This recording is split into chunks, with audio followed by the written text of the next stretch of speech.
1990년 10월은 당시 대통령이 범죄와의 전쟁을 선포한 해이기도 합니다. 그 당시 매일 저녁마다 지역 조직폭력배들이 검거되는 뉴스가 나왔었죠. 당시 이 정책의 여파로 사회 범죄 근절에 대한 필요성이나 인식들이 들어서게 되는데요. 그런데 범죄와의 전쟁이 선포된 지 한 달도 채 지나지 않은 1990년 11월 4일 다시 사건이 벌어집니다. 더군다나 이번엔 조직폭력배가 일으킨 사건도 아니었죠. 이날 반포대교에서 낚시 중이던 어느 남성의 눈에 떠내려오고 있는 가방이 하나 보입니다. 가까이 가서 보니 커다란 여행용 가방이었어요. 호기심에 이 가방을 건져 올렸죠. 이 가방을 열어봤죠. 그리고 안을 확인하자마자 비명을 지르며 뒤로 넘어집니다. 가방 안에는 검은색 양복을 차려입은 중년 남성이 웅크린 채 죽어 있는 것이었어요. 바로 경찰에 신고를 했죠. 시신이 부패가 거의 진행되지 않은 상태였습니다. 강물에 떠내려온 가방도 깨끗한 편이었어요. 그리고 크기로 봤을 때는 아마도 범행을 위해 준비한 가방이라고 봐야 할 것이고요. 부패도 심하지 않다면은 사망한 지 얼마 안 됐다는 얘기입니다. 결과적으로 가방이 발견된 장소와 그렇게 멀지 않은 곳에서 사체 유기가 이루어졌을 가능성이 높죠. 경찰이 도착해서 시신에 씌워진 비닐봉지를 벗겨보니 신체는 깨끗했지만 남자 머리 곳곳에 외상의 흔적이 있었어요. 오른쪽 눈에는 멍이 심하게 들어있었고 뒤통수는 2cm가량이 찢어져 있었는데 아마 둔기에 얻어맞은 상처 같아 보였습니다. 뒤통수를 가격했다는 것은 피해자가 인지하지 못한 상태에서 벌어진 기습적인 공격이 될 가능성이 높죠. 여러 정황들을 종합해 볼 때 애초에 살인 계획을 꼼꼼히 준비한 계획 범죄처럼 보입니다. 중요한 점은요, 사망한 남성의 신원이 국회의원 선거에 3번이나 출마했었고 당시 TV에도 고정 출연을 하는 유명인 임길수 씨였어요. 아내의 진술에 따르면 남편인 임 씨는 친구를 만나겠다며 집을 나간 뒤 소식이 끊겼고 그동안 출연해오던 TV 녹화에 아무 이유 없이 출연하지 않아서 방송국에 여러 번의 전화를 받아오고 있던 중이었다고 합니다. 그래서 이미 경찰서에 가출 신고를 해둔 상태였죠. 주변 사람들 말에 의하면 임 씨는 완벽주의적인 성향이 강했다고 하는데요. 성격상 잠적을 이해할 수 없는 일이었던 겁니다. 그리고 결국 모습을 감춘 채 6일 만에 시신으로 발견된 것이죠. 부검을 해보니 폐에 플랑크톤이 검출됐습니다. 물속에서 숨을 쉬었다는 이야기고 가방에 담아 유기할 때 의식이 없지만 생명은 끊어지지 않은 상태, 그리고 뇌출혈이었어요. 사인은 아까 말했던 머리에 난 상처가 둔기나 벽돌 등으로 맞은 듯한 흔적이었어요. 그리고 몸에는 폭행 상처 외에 반항의 흔적이 발견되지 않았다는 겁니다. 반항흔은 누군가로부터 공격을 받게 되면 막기 위해서 몸싸움을 벌이는데 이때 신체 곳곳에 작은 상처들이 생길 수밖에 없죠. 그런데 임길수 씨 몸에는 이런 흔적이 없었다는 겁니다. 그러면 서로 얼굴을 아는 사람에 의한 범행일 가능성이 높아진다는 뜻이죠. 경찰은 사망한 임 씨가 비교적 얼굴이 잘 알려진 사람이라는 사실과 사체를 가방에 담아 한강에 던진 과감한 수법 등으로 볼 때 목격자가 있을 가능성이 높다고 생각했어요. 목격자를 찾는 데 주력했죠. 과연 범인은 누구일까요? 이번 미스터리 범죄 사건은 1990년 10월 4일에 발생한 유명 공인회계사 피살 사건을 알아보도록 하겠습니다. 좋아요와 구독 부탁드립니다. 임 씨는 국제대 세무학과를 졸업했고 공인회계사 시험에 합격한 뒤 23년간 서울 강남 일대에서 공인회계사로 일했어요. 10대, 12대 국회의원 선거 당시 자신의 고향인 충남 공주에서 무소속으로 출마했지만 낙선했고요. 다시 13대 총선을 서울에서 도전했다가 또 실패합니다. 그리고는 유명세를 활용해 여러 TV 프로에 세무회계 전문가로 출연해 오고 있었어요. 겉으로 보기에도 굉장히 화려해 보입니다. 당선은 되지 못했어도 3번의 출마를 하면서 정재계 사람들과 인맥을 쌓았을 것이고 방송 출연으로 얼굴도 알렸죠. 하지만 수사 과정에서 복잡한 여자 관계와 금전 문제로 갈등을 겪어온 사실이 드러납니다. 이것들이 사망 원인과 관계가 있을지도 모르죠. 그렇다면 임 씨의 가정 생활은 어땠을까요? 14년 전 결혼한 부인과 사이에 이남 이녀를 두고 있었지만 동시에 내연녀를 두고 동거 생활을 하면서 따로 일남 삼녀를 낳았고요. 그 외에 10명 이상의 여성들과 복잡한 관계를 맺어오고 있었습니다. 부인은 서울대 출신이고 고등학교 교사로 재직하던 중 임 씨를 만나 결혼을 했지만 최근 들어 관계가 나빠지면서 임 씨의 어머니와 동생이 모두 동거 중인 내연녀 집에서 함께 생활하고 있었고요. 공인회계사로 10여 개의 대기업과 거래를 통해 많은 돈을 벌었지만 연속된 국회의원 출마와 복잡한 여자 관계 등으로 재산을 정작 많이 보유하고 있지는 않았습니다. 생활이 전반적으로 굉장히 비정상적이죠. 본인의 가족을 아내와 관계가 안 좋다는 이유로 내연녀의 집에서 살게 하는 것 자체가 이해가 안 되고, 거기에 주변에 10명 이상의 여성들을 동시에 만나고 있다 보니 아마도 치정 사례가 될 가능성이 많이 의심되죠.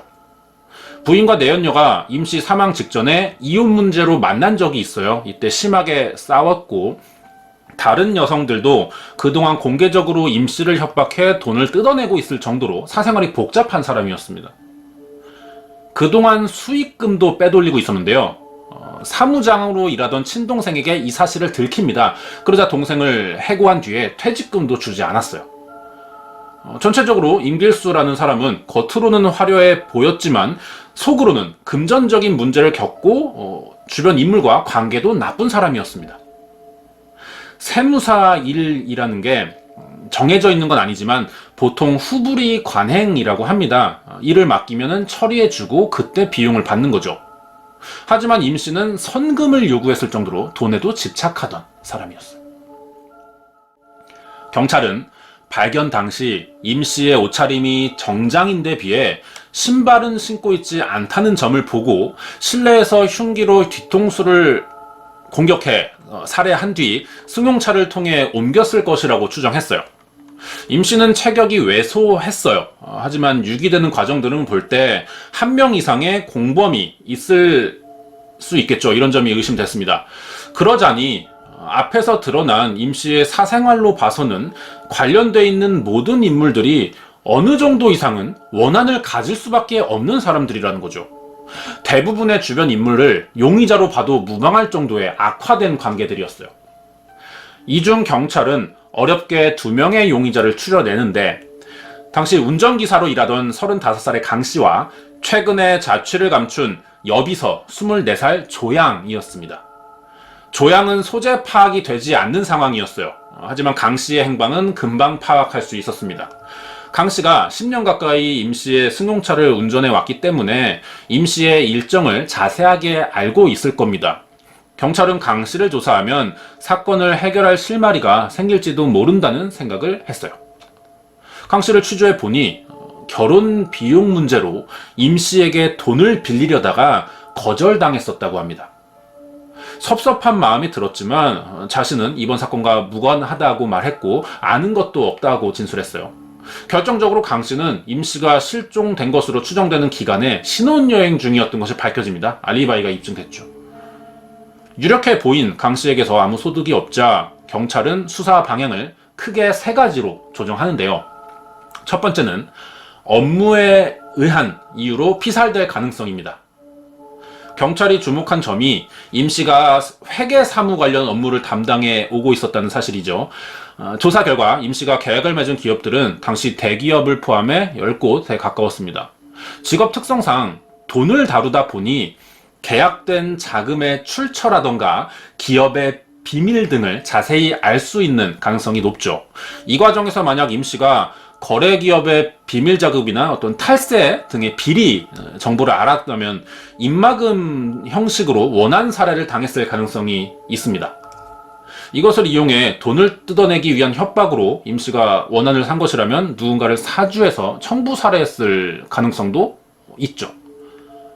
이 점을 고려한 경찰은 임씨 사무실에서 기업체 회계 자료와 모든 서류를 압수해서 분석하기 시작하죠. 두 번째는 원한에 의한 살인일 가능성이에요. 임씨가 직업 특성상 발이 넓은 사람이었습니다. 여러 단체의 간부급으로 활동해왔고 고향이나 지역사회 등 사회활동도 했어요. 넓은 인맥을 기반으로 국회의원 선거에도 3번이나 출마한 인물이죠. 하지만 넓은 인맥을 가졌어도 평판은 좋지 못한 사람이었어요. 임씨가 평소 일부 사람들과 관계가 좋지 않았다는 주변 인물들의 진술을 듣자 경찰은 원한에 의한 범행일 가능성에 대한 수사를 해봅니다. 그리고 세 번째는 치정살인이죠. 임씨 주변 인물들을 탐문 수사해본 결과 가장 크게 드러난 부분은 임씨의 복잡한 여자 관계였어요. 10년 넘도록 내연녀와 동거하며 자식도 따로 둘 정도였습니다. 당연히 임씨와 본부인의 사이가 좋을 리는 없죠. 실제로 부인은 임씨를 탈세 혐의로 고발한 적이 있을 정도로 부부관계가 상당히 나빠진 상태였습니다. 중요한 점은 임씨가 자식을 둔 내연녀 외에 다른 여성들과도 가까운 관계를 유지해오고 있었다는 점이에요. 그래서 본부인을 포함해 임씨를 알고 있는 모든 여성들이 용의선상에 올랐지만 이들은 모두 혐의를 강력하게 부인했습니다. 일단 불륜이라는 혐의가 감정으로 이루어지는 일이라 증거를 확보하기 어렵죠. 증거는 물질적인 것들이니까. 주변인들의 진술과 제보만으로 조사하는 것 자체가 쉬운 일이 아니에요. 그래서 결국 모든 방향에서 수사의 진척이 없었습니다.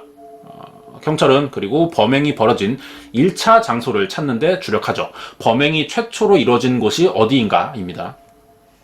추적해보니 다행히 임씨의 승용차가 강남의 어느 병원 주차장에서 발견됩니다. 발견 당시 승용차는 먼지가 쌓인 채 문이 잠겨 있었어요. 방치된 지 상당 기간이 지난 차라는 이야기죠. 그런데 안을 들여다보니 차 바닥에 모래와 흙이 묻어있던 겁니다. 이 흙을 조사해 봤어요. 임씨의 양복에 묻어있던 것과 같은 장소의 흙이었습니다. 차 안 내부 수색으로 채취된 지문과 머리카락도 발견됐죠. 이것을 정밀 감정을 요청한 뒤 흙과 모래의 출처도 조사를 했습니다. 과연 어디에 있던 흙이냐는 거죠. 이것을 알면은 1차 범행 장소를 알 수 있을 거예요. 하지만 찾아내는데 실패합니다. 범인을 특정 지을 수 있는 단서가 되지는 못했어요. 경찰은 할 수 있는 모든 수사를 다 했습니다. 그리고 모두 실패로 끝났어요. 그렇다면 속어법으로 생각해 볼 때 남은 용의자는 끝내 행방을 알아내지 못한 비서, 조양일 가능성이 높아지죠. 만약 조양이 범인이라면 여성 혼자의 몸으로 성인 남성을 살해한 뒤 가방에 담아 유기하기가 쉽지 않은 일이었을 거라고 생각됩니다. 그렇다면 조양을 도운 공범이 있을 가능성은 높죠. 이 점을 해결하기 위해선 조양의 주변 인물이나 당시 상황에 대해 알아야 하는데 정작 조양의 행방을 알지 못하니 수사를 해볼 수가 없고요. 끝내 이 사건은 2005년 공소시효의 만료로 미제 사건이 됩니다. 28년 전 유명인을 납치하고 죽인 뒤 한강에 유기한 범인들의 정체는 누구일까요? 준비한 내용은 여기까지입니다. 내용이 마음에 드셨다면 좋아요와 구독 부탁드립니다. 미스터리 범죄 사건은 매주 일요일 밤 9시 유튜브와 트위치에서 생방송으로 진행되고 있습니다. 여기까지가 유명 공인회계사 피살 사건으로 알려진 임길수 씨 피살 사건이었습니다. 2016년 12월 8일 인천에서 발생한 사건을 알아보겠습니다. 새벽부터 비가 내리던 이날은 점심이 지나도록 그치지를 않았다고 하는데요.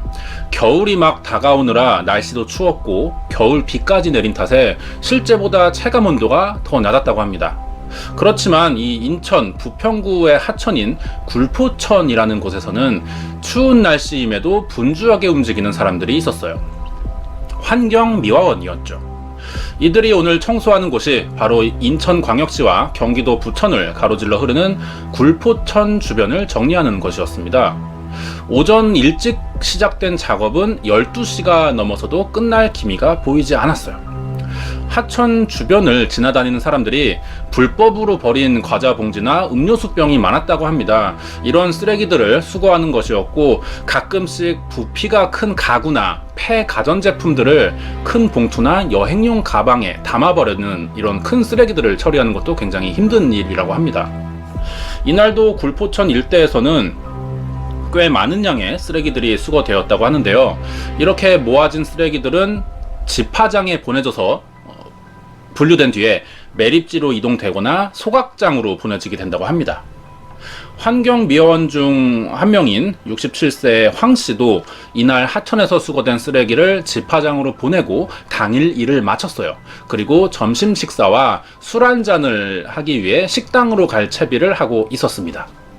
그런데요, 황 씨는 이날따라 묘하게 신경 쓰이는 일 하나가 있었다고 합니다.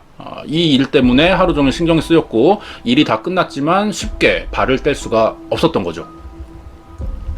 꽤 부피가 커 보이는 쓰레기를 담은 마대자루였는데요. 이 마대자루들은 일주일 전에 주변에서 수거한 뒤 아직 소각장에 보내지지 않았고 굴포천 주변 집화장에서 계속 보관되고 있었다고 합니다.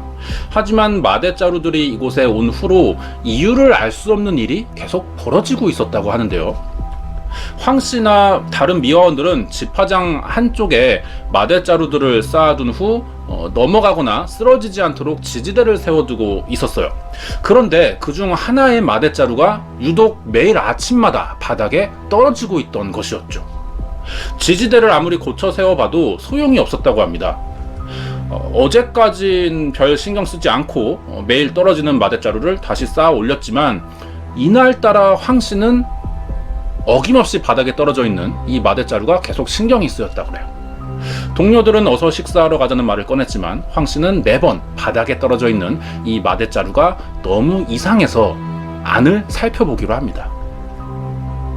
자세히 보니 겉으로도 이상한 점이 한두 군데가 아니었어요. 자세히 보니 겉으로도 이상한 점이 한두 군데는 아니었습니다. 입구는 유난히 다른 자루들에 비해 꼼꼼하게 묶여 있었고 처음 수거됐을 때와는 다르게 안에 있는 내용물의 둥근 모양은 날이 갈수록 부피가 늘어난 것 같이 보였어요. 뭔가 이상하다고 느낀 황 씨는 서둘러 동료들을 불러 모았죠. 그리고 다 같이 자루를 살펴보던 동료들도 이 안에 무언가 수상한 물건이 들어있는 것 같다고 생각을 하게 되는데요. 동료들까지 이상한 점을 느끼자 안을 확인해보고 싶어진 황 씨는 마대자루를 묶고 있는 끈을 풀게 됩니다. 그 안에는 황 씨와 동료들이 생각지도 못한 것이 담겨 있었어요. 알아볼 수 없을 정도로 심하게 부패되고 있는 여성의 시신이었죠. 황 씨는 그동안 매일 시신이 들어있는 마대자루를 쌓아 올렸던 겁니다.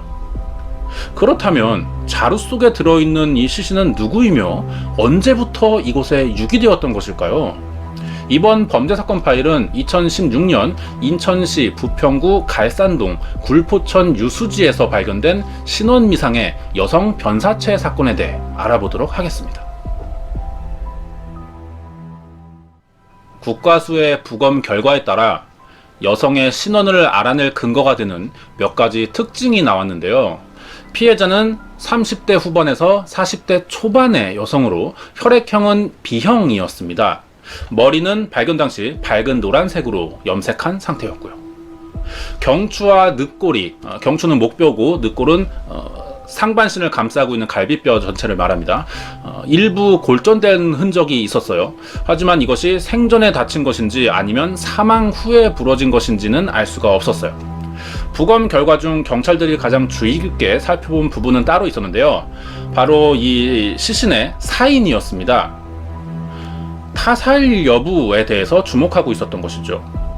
하지만 피해자의 사인은 타살인지 아닌지를 정확하게 판단하기 힘든 일산화탄소 중독에 의한 사망으로 밝혀지게 됩니다. 여기까지가 초기 국과수에서 실시한 부검 결과였어요. 이 정도 정보만으론 수사하기에 충분한 단서가 되지는 않을 것 같은데요. 실제로도 그랬죠. 피해자의 신원 확보가 가장 시급했는데 그럴 만한 단서나 증거는 너무나 부족한 상태였습니다. 당시 시신의 상태는 지문 채취가 힘들 정도로 온몸이 부패가 진행돼 버렸고 여성의 치아 모양과 일치하는 치과 기록도 나오지 않았어요. 경찰은 시신 발견 몇 달 전에 실종 기록까지 모두 검토해봤지만 변사이자의 것으로 보이는 실종 신고는 하나도 없었습니다. 결국 경찰은 치과의사 출신의 국과수 법의관에게 피해 여성의 대략적인 몽타주 제작을 요청했고, 시신의 치아 모양과 두개골 형태 등의 바탕을 가지고 피해자의 생전 모습에 대한 대략적인 몽타주를 제작하게 됩니다. 이 사진이 당시에 제작된 몽타주인데요. 경찰은 이 몽타주와 함께 시신이 입고 있던 옷으로 신원 제보에 대한 전단을 만들어 인천과 부천 일대에 배포했습니다. 하지만 시신이 발견된 지 1년 6개월이 지나고 있는 지금까지 이 여성이 누구인지 알고 있다는 제보 전화는 걸려오고 있지 않습니다. 수사의 시작점이라고 할 수 있는 변사체의 신원을 밝혀내지 못하게 되자 담당 경찰들은 수사 방향을 잡지 못했어요. 그래서 가능한 모든 가설을 세워 거기에 해당되는 모든 증거들을 찾는 막연한 수사를 할 수밖에 없었습니다. 그러자 사람들 사이에서는 한 가지 이상한 소문이 떠돌기 시작했죠. 이번 굴포천 시신 유기 사건이 어쩌면 이전에 벌어진 적이 있는 연쇄살인 사건의 일부가 아니냐는 것이었습니다. 또 다른 미제 사건 중 신정동 연쇄 성폭행 살인 사건이 있는데요. 예전에 그것이 알고 싶다에서는 신정동 엽기 토끼 살인 사건이라는 제목으로 소개되어 있었죠. 이 사건과 같은 범행의 소행이 아닐까 하는 추측이었습니다. 하지만 신정동 연쇄살인 사건에서 보였던 범인의 특이한 노끈 매듭법이 이번 굴포천 변사체 사건에서는 발견되지 않았기 때문에 경찰은 시신을 마대자루에 담아 유기한 것은 비슷하지만 두 사건이 크게 관련은 없을 것이라는 입장을 밝힌 상태예요. 여성의 신원에 대해 치과 기록이 없고 시신 발견 이후 1년 6개월이 지났지만 이렇다 할 제보 전화도 없는 것을 보면 아마 피해 여성은 한국 국적을 가진 사람이 아니라 중국이나 다른 나라에서 건너온 사람이 아닐까 하는 생각이 가능해지죠. 특히 실종 신고나 신원 확인 과정에서 그 어떤 기록도 찾을 수 없었던 것을 보면 아마 피해자와 주변 사람들이 몰래 한국에 들어와 살고 있던 불법 체류자일 수도 있고, 그렇다면은 실종 신고나 제보 이후 자신들까지 조사가 시작될까봐 피해자의 신원을 알고 있으면서도 주변 지인들이 신고하지 못하고 있을 가능성도 있을 겁니다.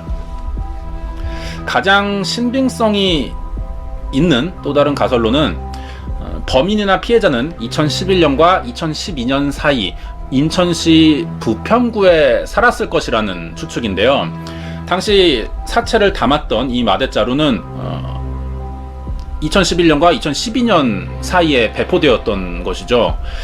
부평구 주민센터에서만 유통이 되었고 시중에서는 구할 수 없는 마대자루라고 합니다.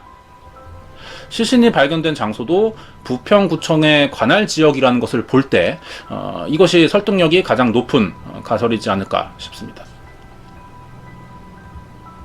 또 한 가지 불명확한 것은 이 사건이 타살인가 아니면 자의에 의한 사망인가 사고사인가 하는 점이죠. 국과수에서 발표한 직접적인 사인은 일산화탄소 중독이었어요. 일산화탄소 중독은 불이 난 화재 현장이나 보일러가 없는 집에서 연탄을 사용할 때나 가능한 일입니다. 여기에 예외가 있다면 자동차 안이나 밀폐된 공간에서 번개탄을 태워 스스로 목숨을 끊는 경우에 해당되는데, 사망 원인이 타인에 의한 것이 아니라 사고사나 자살의 가능성이 있다면 사망 후 불법 체류 중인 지인들에게 발견이 돼서 시신을 유기했을 것이라는 가능성도 떠올려 볼 수가 있습니다. 그리고 당연히 타살의 가능성도 존재는 하죠. 하지만 100% 살인사건이라고 보기도 어려운 상태입니다. 살인을 저질렀을지도 모르는 누군가가 여성의 시신을 하천에 유기한 것은 사실이지만 살해했다는 확실한 증거나 정황이 나오지 않는 이상 시신을 유기한 사람을 찾아낸다 하더라도 살인 용의자로까지 보기는 힘든 상황이죠. 이번 굴포천 시신 유기 사건과 비슷한 사례가 있는데 2015년에 일본에서 벌어졌습니다. 2015년 5월 31일 일본 도쿄의 도쿄역에서 신원을 알 수 없는 여성의 변사체가 여행 가방에 담긴 채 물품 보관함 안에서 한 달간 방치되다가 영무원에 의해서 발견이 되었는데, 변사자는 약 70세에서 90세 사이로 추정되는 고령의 여성으로 베이지색 가디건을 입고 있으며 가방에 집어넣기 쉽도록 반으로 접혀 있었다고 합니다.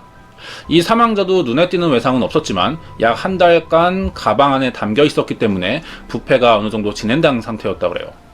이 외에도 키가 140cm 정도의 마른 체형이고 허리가 굽어 있다는 것과 약 30cm 길이의 백발이라는 것, 그리고 손가락에는 관절염을 앓은 흔적이 있다는 특징들이 발견됐지만, 이 사건에서도 굴포천과 마찬가지로 사망자의 신원을 알아내기에는 정보들이 너무나 부족했습니다. 그래서 일본 경찰은 사건을 경시청에 넘겨 수사에 착수했지만 역시 신원을 파악하지 못해서 제대로 된 수사를 하지 못했죠. 유일한 단서인 여행 가방도 이미 오래전에 단종된 구형 모델이라서 이것을 구입한 사람들을 일일이 찾아내는 것도 불가능한 상태였습니다. 일본 경찰도 변사자의 신원 파악과 동시에 시신을 유기한 범인을 찾는 데 수사를 집중했습니다. 변사자의 몽타주를 시신이 발견된 장소와 주변 역에 붙여뒀고 여성의 유품을 언론에 공개해서 제보를 받으려고 했어요.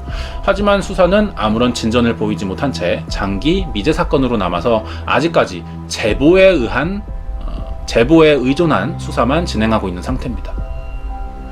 이 사건의 경우는 굴포천과 조금 다르게 시신을 유기했을 것으로 보이는 조금 더 명확한 용의자들이 있었는데요.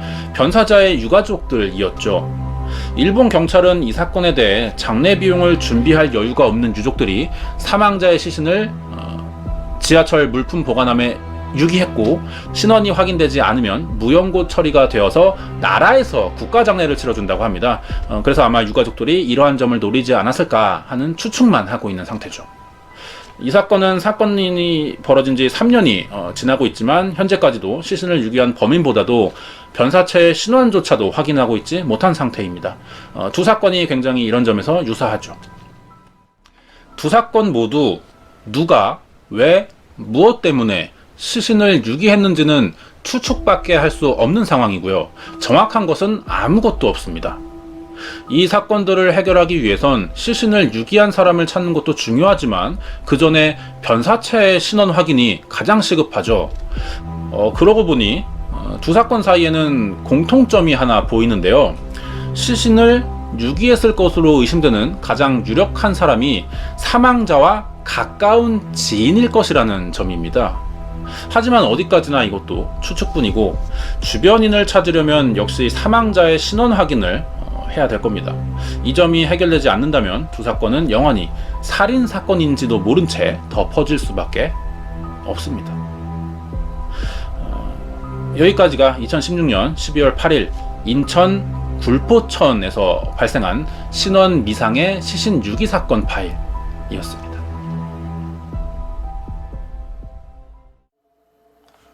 어느 날 갑자기 집안을 책임지던 가장이 목을 매 사망하는 사건이 발생합니다. 이유가 뭘까요? 원인은 그동안의 이유들에 의해서 발생하는 최종 결과가 되는데요. 이 원인을 궁금해하는 것은 당연한 인간의 심리라고 할 수 있죠. 하지만 경찰은 이 사건을 단순 사망사고로만 처리해버립니다. 환갑을 앞둔 남성이 스스로 목숨을 끊은 이유가 명확히 드러나지 않았는데도 이 죽음에 의문을 갖는 사람이 없었기 때문이었어요. 그런데 한 달 뒤 이 남성의 죽음의 원인이 밝혀집니다.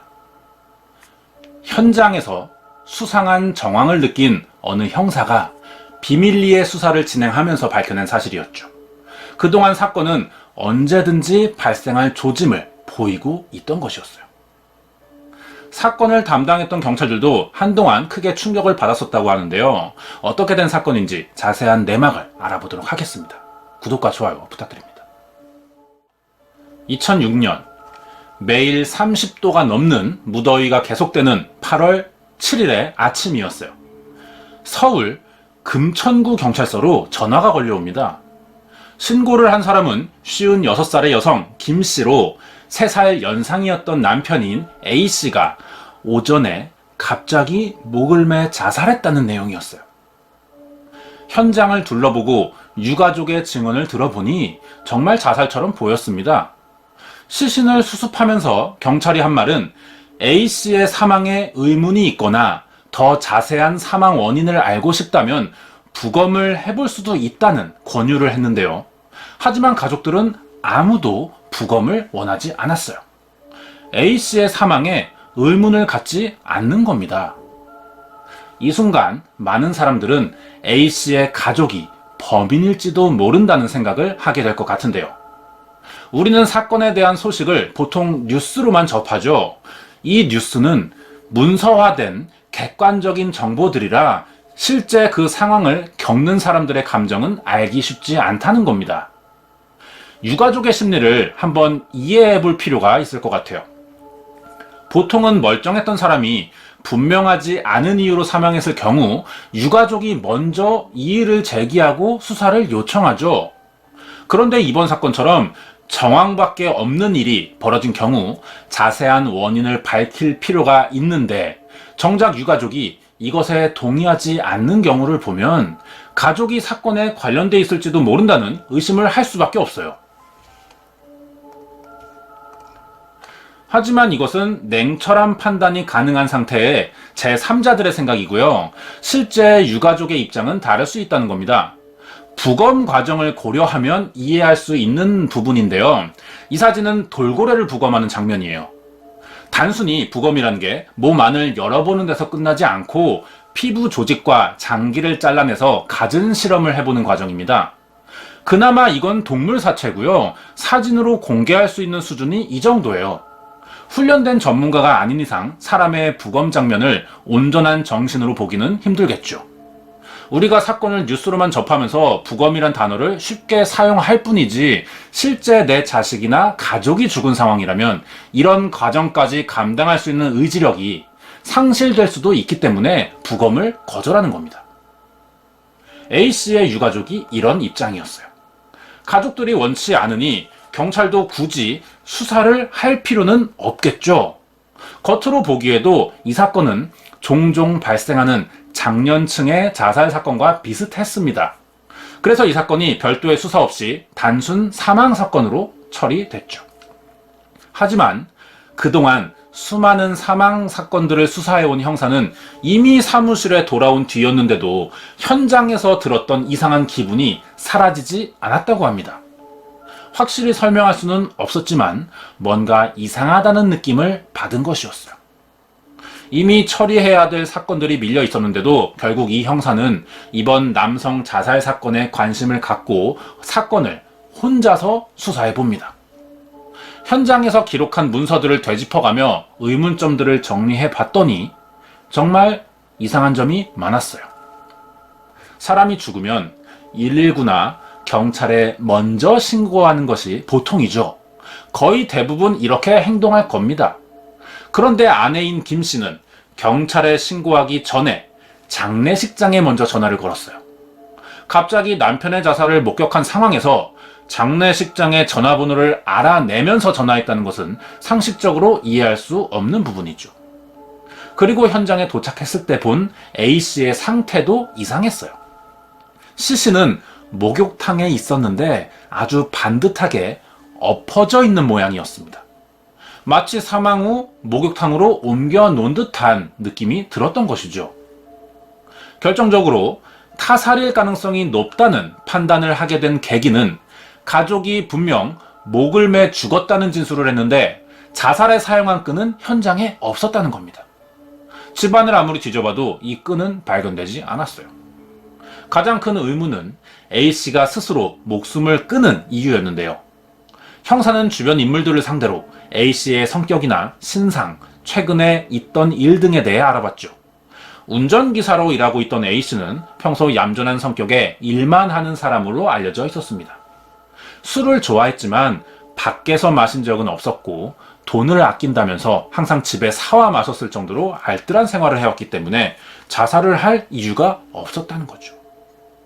어느 누구에게서도 A씨가 자살할 만한 이유를 들을 수는 없자 사건에 더 의문을 갖기 시작한 형사는 가족 중 아내인 김씨에 대해 조사를 시작해봤어요. 조사 결과 김씨가 2004년 4월부터 최근까지 남편 명의로 2억 4천만 원에 달하는 종신보험 6개를 가입해 놨던 거예요. 김씨는 보험 설계사로 일한 경험도 가지고 있었습니다. 그렇다면 김씨라는 여성은 이미 보험 약관에 대해 잘 알고 있는 사람이겠죠.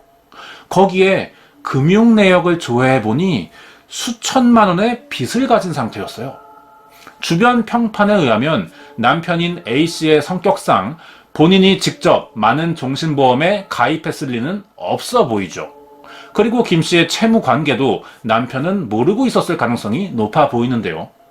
이 정도면 사건의 가닥이 어느 정도는 드러나고 있는 것 같습니다.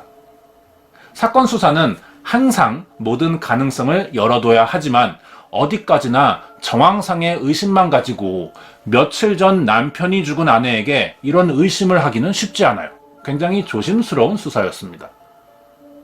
어렵게 형사가 타살 가능성에 대한 이야기를 꺼냈지만 김씨는 깜짝 놀라며 그럴 리가 없다는 거예요. 형사는 목을 매 자살했다고 진술했으니 그 끈이 어디 있는지를 물어봤어요. 그랬더니 갑자기 아내인 김씨가 횡설수설하는 겁니다. 하는 말을 들어보면 앞뒤가 전혀 맞지 않았고 당황하고 있었어요. 남편의 죽음을 증명해줄 끈이 보이지 않는다는 것은 누군가 어떤 의도를 가지고 범행을 저지른 후 현장을 정리했다고 봐야 할 것 같은데요.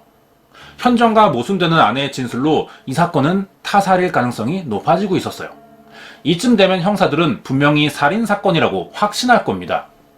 자녀들도 뒤늦게 어머니의 이상한 행동을 보고는 혼란스러워하고 있었죠. 아내의 수상한 흔적은 휴대폰에서도 드러나는데요. 통화 내역을 조회해봤더니 사건 전날 밤과 당일 오전 누군가와 여러 번 통화한 기록이 있었던 겁니다. 김 씨와 통화한 인물은 같은 동네에서 친하게 지내던 59살의 여성 방 씨였어요. 사망한 A 씨의 시신이 바닥에 끌린 흔적도 없이 화장실에 반듯하게 눕혀져 있던 것으로 봐서 만약 살인이라면 성인 남성을 온전히 옮기긴 힘들기 때문에 누군가 범행을 도왔을 가능성이 있는데요. 사건 전후로 연락이 잦았던 방 씨에게 가능성이 있었죠. 형사는 방 씨를 경찰서로 불러 조사를 했어요. 폐지를 주우며 살고 있던 방 씨의 반응은 예상대로 모르는 일이라면서 강하게 범행을 부인하는 겁니다. 하지만 김 씨와 통화한 사실을 보여주며 추궁을 하자 결국 심경의 변화를 일으켰어요.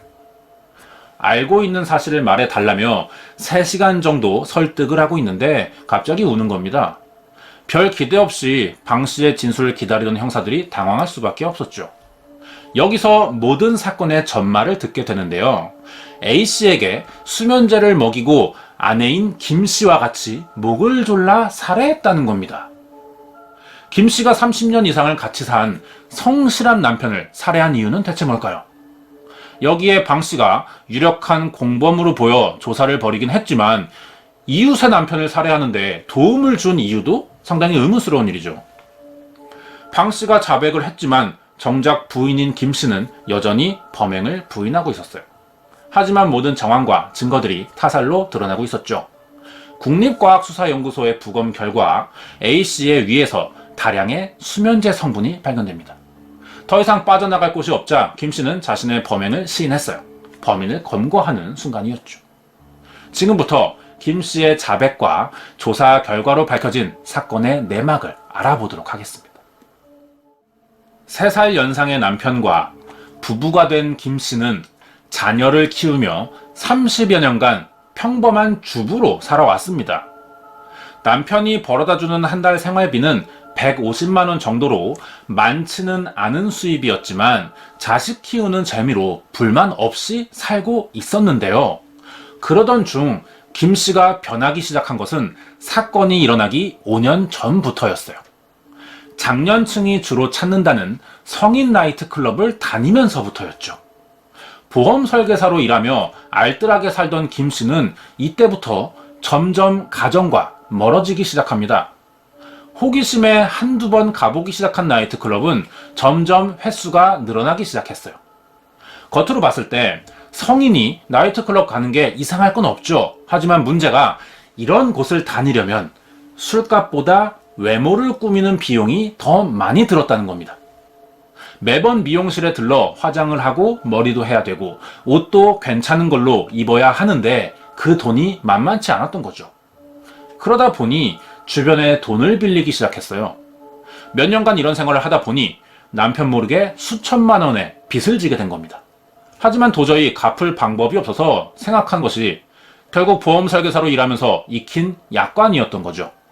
김 씨는 남편 모르게 여러 곳에 종신보험을 들어놓은 후 살해하기로 결심한 겁니다.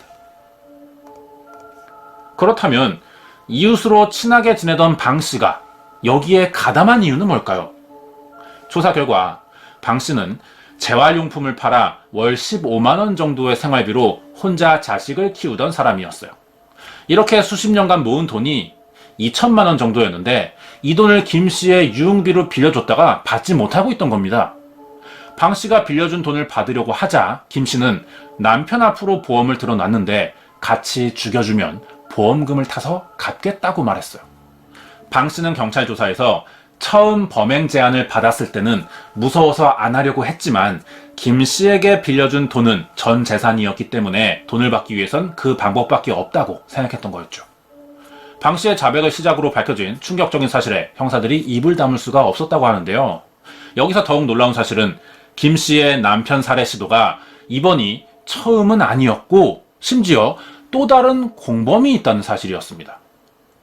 그동안 범행을 도왔던 인물은 방 씨를 제외하고도 2명이 더 있었어요.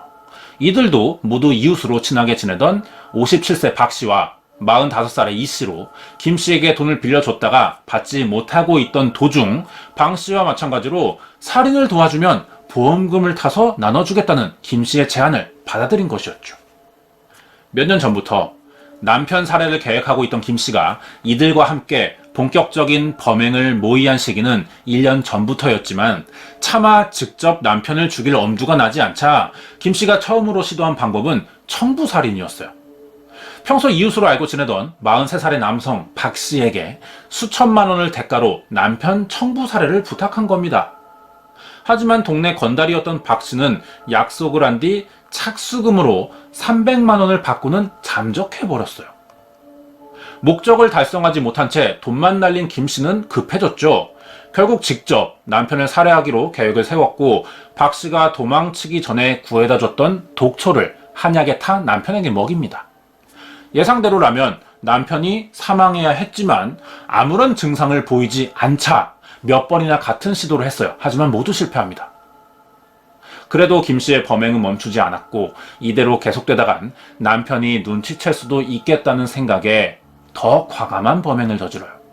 심지어 A씨가 살해된 바로 전날까지 살인 시도가 계속됐던 것도 밝혀지는데요. 범행 전날에도 수면제를 60알이나 소주에 타 남편에게 먹였던 겁니다. 그래도 죽지 않자 범행을 모의해온 이웃집 사람들을 불러 같이 살해했고 화장실에 사망할 경우 보험금을 더 받는다는 약관을 이용해 시신을 화장실로 옮겨서 자살처럼 위장했던 것이죠. 이렇게 청부 살해와 독초, 수면제 등 다양한 방법으로 시도된 아내의 집요한 범행은 결국 수면제를 먹고 잠든 남편의 목을 졸라 살해한 것으로 끝이 났지만 경험 많은 형사의 눈을 피하지 못해서 검거될 수밖에 없었죠. 이렇게 남편 살해 혐의로 기소된 김 씨는 무기징역을 선고받아 현재 복역 중에 있습니다. 여기까지 2006년 서울시 금천구에서 발생한 남편 살해, 자살 위장, 보험살인 사건이었습니다. 네, 곧 있으면 설이죠. 아마 이 영상이 유튜브에 올라갈 때쯤이면 설이 지났을 것 같은데 많은 사람들이 고향으로 내려갈 것이고 가는 길에 제사에 쓰일 청주도 한 병 사갈 겁니다. 보통 정종이라고 많이 부르는데요. 정종은 일본에서 만드는 청주의 브랜드 이름이에요. 정확한 이름은 청주가 맞죠. 설이다 보니 청주가 생각났고 청주에 관련된 사건이 하나 떠올랐어요. 우리나라의 대표 청주는 백화수복인 것 같아요. 많이들 아시죠? 지금은 롯데 주류에서 이 술을 생산하고 그 전에는 두산주류에서 만들었지만 원래 제조회사는 백화양조라는 곳이었어요. 예전에는 청주를 쌀로 만들었죠. 하지만 1960년대에 식량난이 생기자 정부는 곡식을 확보하기 위해 주류세를 받기 시작했고요. 일정량 이상의 술 생산을 제한합니다. 그럼 술값이 오를 수밖에 없죠. 이때 백화양조는 쌀을 쓰지 않는 합성 청주를 개발하면서 경쟁 업체들보다 낮은 가격에 청주를 팔 수 있었어요. 가격이 싸다 보니 많은 사람들은 백화양조의 술만 구매하느라 없어서 못 팔 정도였습니다. 자연스럽게 백화양조는 군산지역 업계 최대의 점유율을 보이며 한국의 대표 주류 회사가 됩니다. 그런데 이상하죠. 이런 회사가 왜 두 번이나 매각이 됐던 걸까요? 지금은 롯데로 매각되면서 내부 운영이 안정화됐지만 문제는 두산주류로 회사가 넘어갈 때의 이야기예요. 백화양조가 양주 사업에 손을 대기 시작하면서 무리한 확장을 시도했다가 실패한 겁니다. 여기서 많은 손해를 받고 경영난이 오자 기업을 매각할 수밖에 없었죠. 백화양조 매각은 이렇게 사람들에게 알려져 있습니다. 하지만 이것은 표면적인 이유고요. 사실 원인은 다른 곳에 있었다는 이야기도 있었어요. 당시 사람들이 백화양조의 술을 불매했었다는 겁니다. 불매한 이유가 아주 충격적인데요. 백화양조가 사람 시체로 담근 술을 팔았다는 소문 때문이었어요. 실제로 있던 일은 아니죠. 당시 소문을 자세히 알아보면 실험실 양조통에 사람이 빠져 죽었다고 하는데 실험용으로 사용되는 술이기 때문에 제조공법상 이 술이 유통될 수가 없습니다.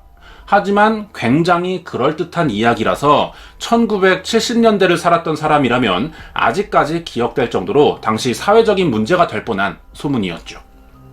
이런 비슷한 류의 괴담들이 상당히 많죠. 국내 영화 중에 양계장의 달걀이 맛있어서 마을 사람들이 같은 곳에서만 달걀을 구매했는데 사실은 사람을 납치해 분쇄기에 갈았고 닭 사료로 사용했다는 이야기나 어느 마을에 국수가 너무 잘 팔려서 알아보니 주인이 양귀비 삶은 물로 면을 반죽했다는 이야기도 있어요. 이런 류의 괴담들은 이미 해외에도 많고 먹거리 종류별로도 있는 것 같아요.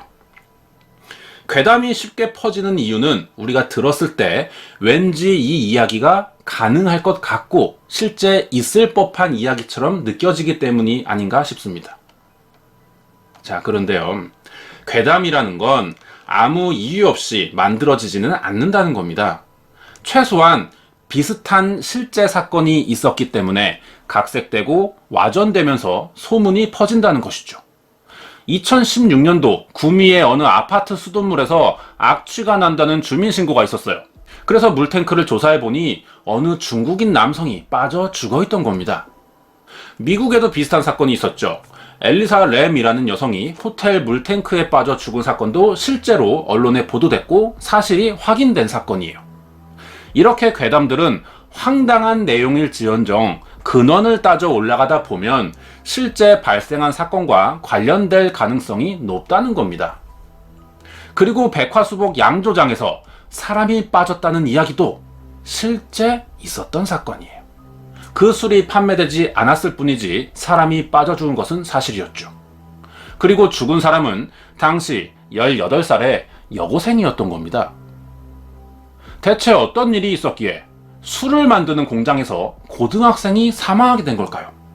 이번 미스터리 사건은 1978년 전라북도 군산 백화수복 양조장 공장에서 일어난 여고생 사망 사건에 대해 알아보도록 하겠습니다. 구독과 좋아요 부탁드립니다.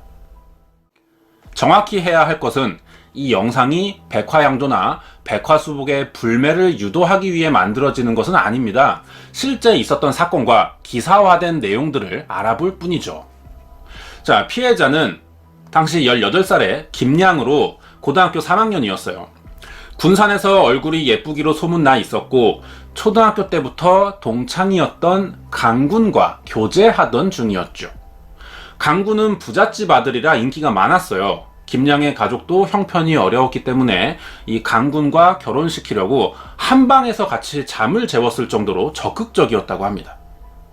사건이 일어난 날은 1978년 4월 8일 새벽 4시 50분쯤이었어요.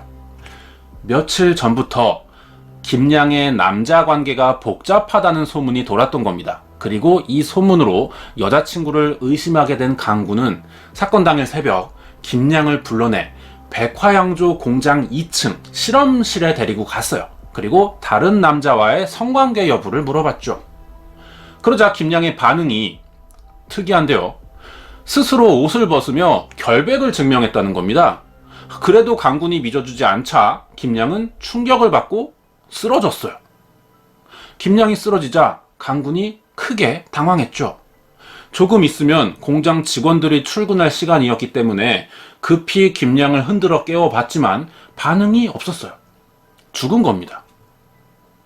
자신이 살인을 한 것이라는 생각에 불안해진 강군은 김양이 자살로 죽은 것처럼 보이도록 실험실에 사용되는 양조통에 김양을 빠뜨렸고 벗어둔 옷을 정리한 채 공장을 빠져나갔죠.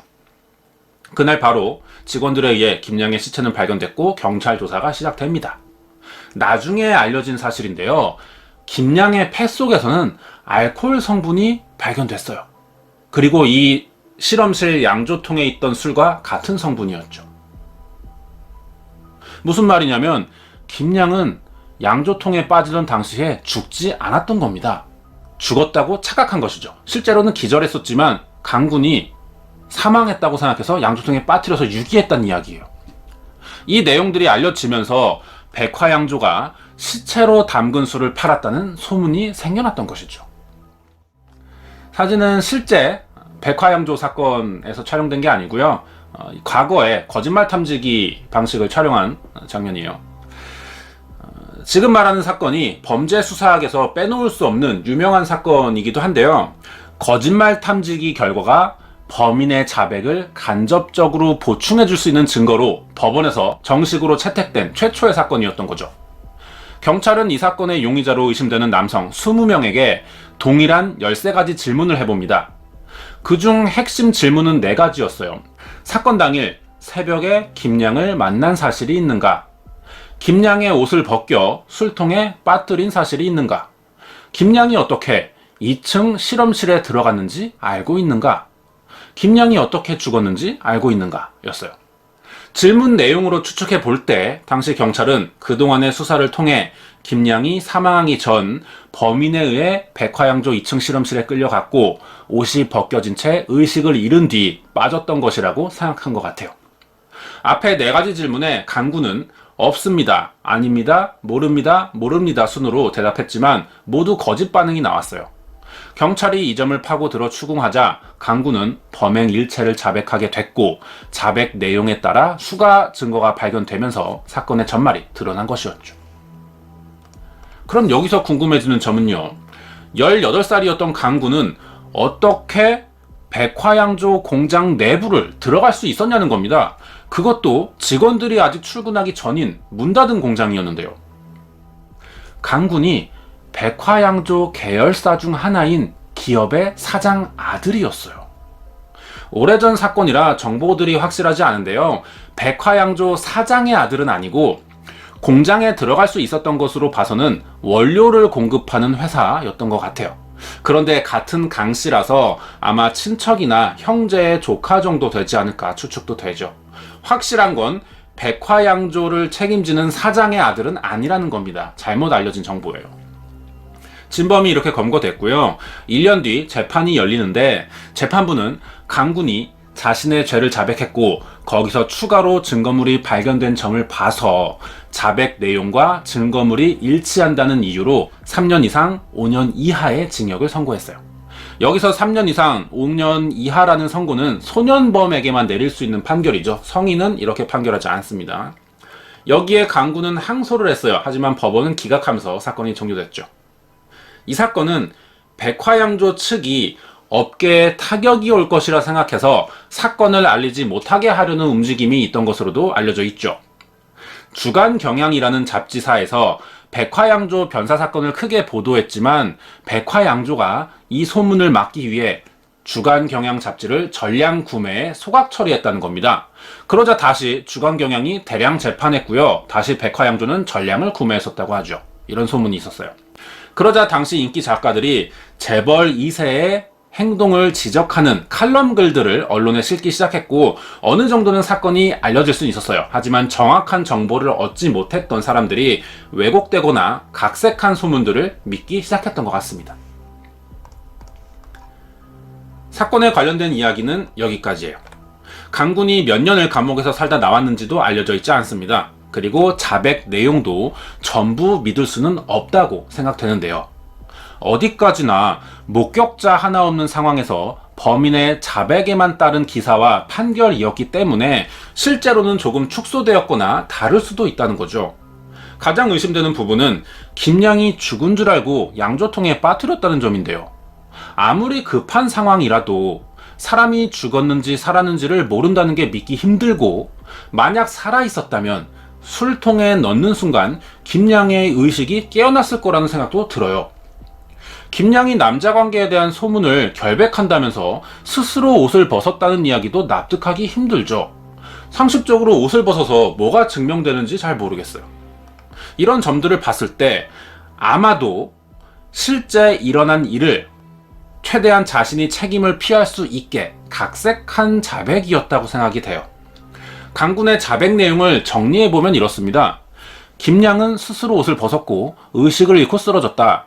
자신은 죽은 줄 알았고 이 의심을 피하기 위해 자살인 것처럼 꾸몄다는 것인데, 그 방법이 양조통에 빠뜨린 뒤 옷을 정리해놓고 도망쳤다는 거예요. 이것을 현실적으로 납득되게 해석해보자면 김양의 남자관계에 대한 소문을 추궁하기 위해 백화양조 2층 실험실에 끌고 왔고 강제로 옷을 벗긴 뒤 자신이 듣고 싶은 말이 나올 때까지 술통에 빠뜨려 고문을 했다고 보는 게 훨씬 타당해 보입니다. 만약 이 생각이 사실이라면 3년 이상 5년 이하의 징역은 나올 수가 없죠. 하지만 죽은 것으로 알고 유기했다는 진술이 사실인지를 알아낼 수 있는 방법이 없었기 때문에 재판부가 이 피고의 진술을 받아들였던 것 같아요. 이런 결과로 판결이 나왔고 기사가 써졌던 것은 아닌가 의심이 됩니다. 이 사건이 오래된 데다가 정보도 많지 않기 때문에 추측성 기사나 잘못 알려진 내용들도 많아요. 김양이 예뻐서 인기가 많았다라는 소문은 사실 무근이다 라는 이야기도 많고, 백화양조가 아무리 판매율이 높고 많은 수익을 내고 있지만 어떻게 잡지사의 전량을 구매할 수 있는가, 이런 점도 루머라는 이야기들도 있어요. 하지만 최대한 확인된 사실이라고 생각되는 내용들로만 정리했어요. 그래도 모든 내용을 전부 팩트라고 부를 수는 없을 것 같습니다. 그만큼 현재 왜곡된 기사나 소문들이 아직도 많이 남아있죠. 이 영상을 보시면 백화수복에 대한 거부감이 들 수도 있어요. 그렇지만 이미 40년이나 지났기 때문에 지금의 제조 공법과 내부 시스템도 완전히 달라졌죠. 그때 사용하던 기계나 운영진, 공장 위치도 다릅니다. 인터넷에 백화양조 살인사건을 검색해보면 여고생이 술통에 빠졌고 그 술이 20일 이상 유통되었다고 알려져 있는데 사실 무근입니다. 이 점을 분명히 해야 될 것 같아요.